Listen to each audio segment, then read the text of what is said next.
The Suicide by Edna St. Vincent Millay, from Renascence and Other Poems, published in 1917.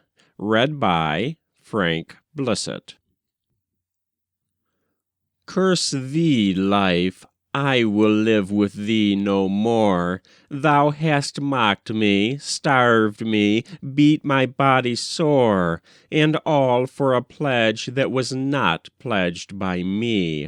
I have kissed thy crust and eaten sparingly that I might eat again, and met thy sneers with deprecations and thy blows with tears. I from thy glutted lash glad crawled away, as if spent passion were a holiday. And now I go, nor threat nor easy vow of tardy kindness can avail thee now with me, whence fear and faith alike are flown. Lonely I came, and I depart alone, and know not where nor unto whom I go, but that thou canst not follow me, I know.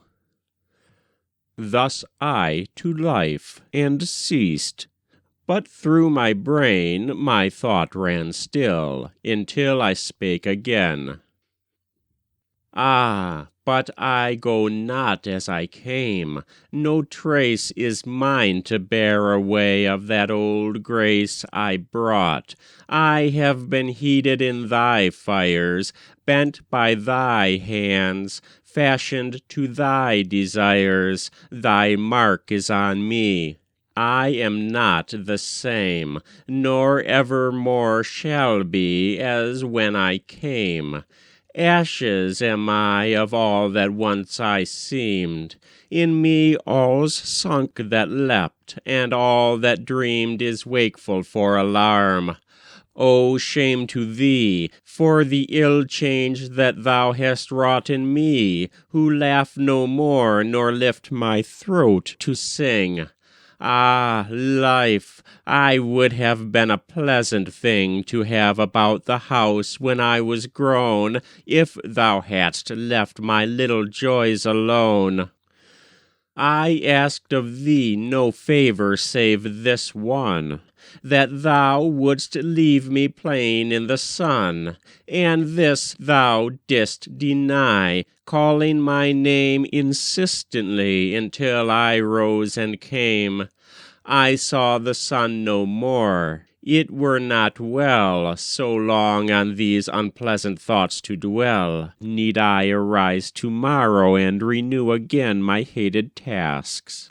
But I am through with all things save my thoughts, and this one night, so that in truth I seem already quite free and remote from thee. I feel no haste and no reluctance to depart. I taste merely with thoughtful mien an unknown draught that in a little while I shall have quaffed.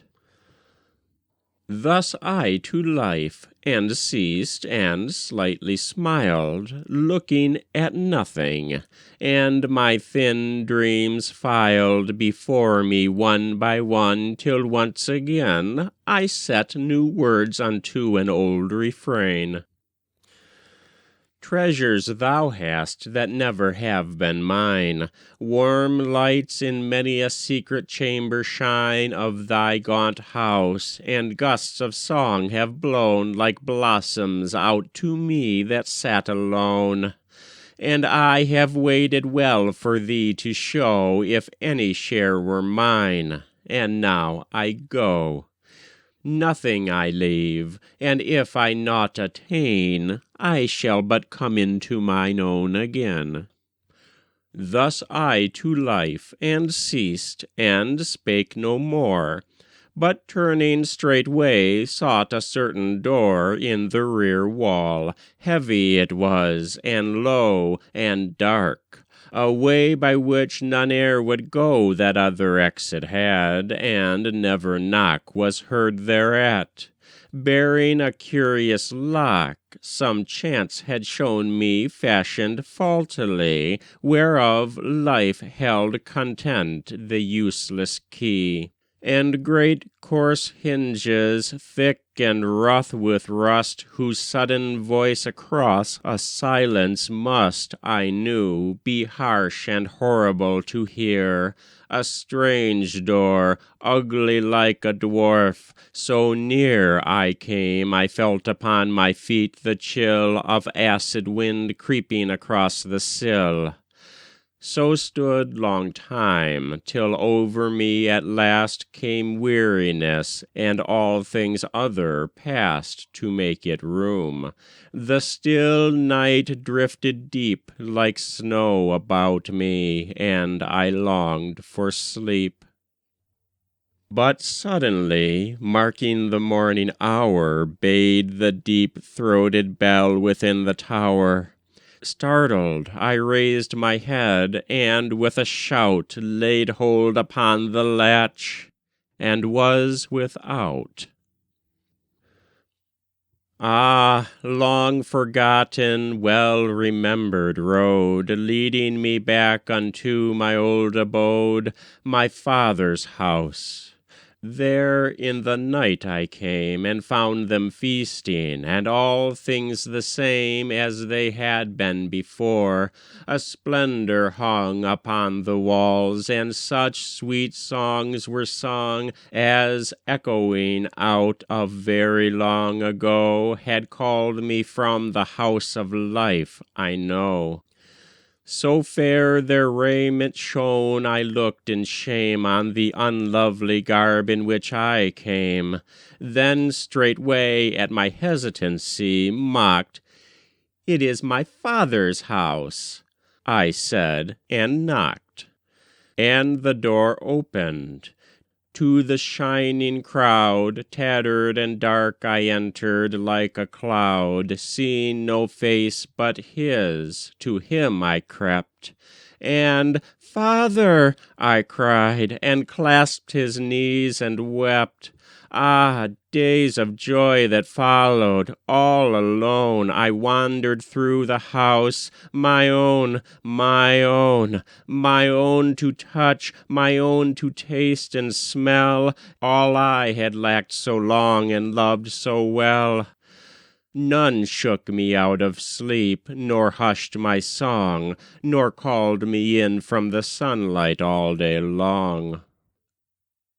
I know not when the wonder came to me of what my father's business might be, and whither fared, and on what errands bent the tall and gracious messengers he sent.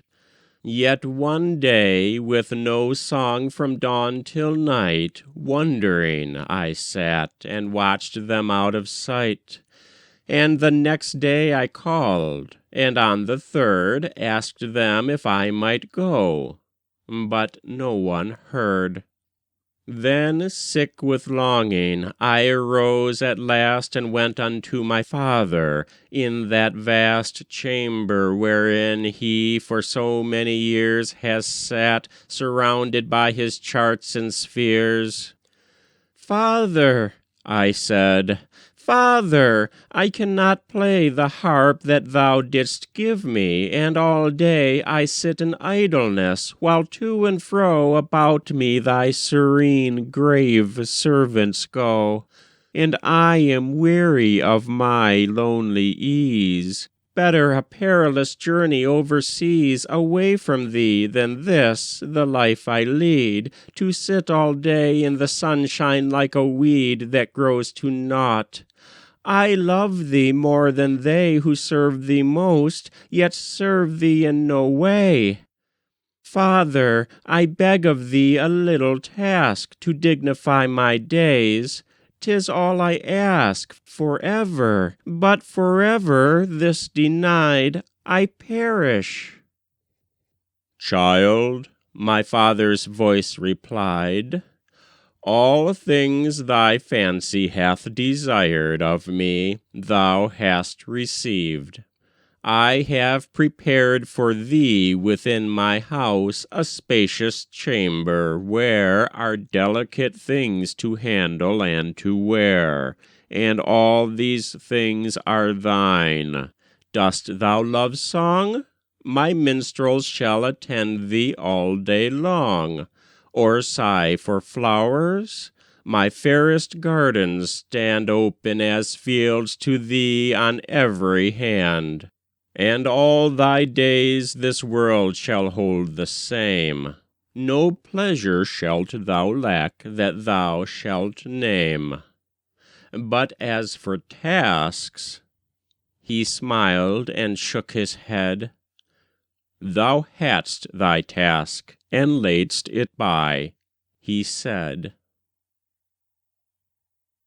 That was The Suicide by Edna St. Vincent Millay, from Renascence and Other Poems, published in 1917.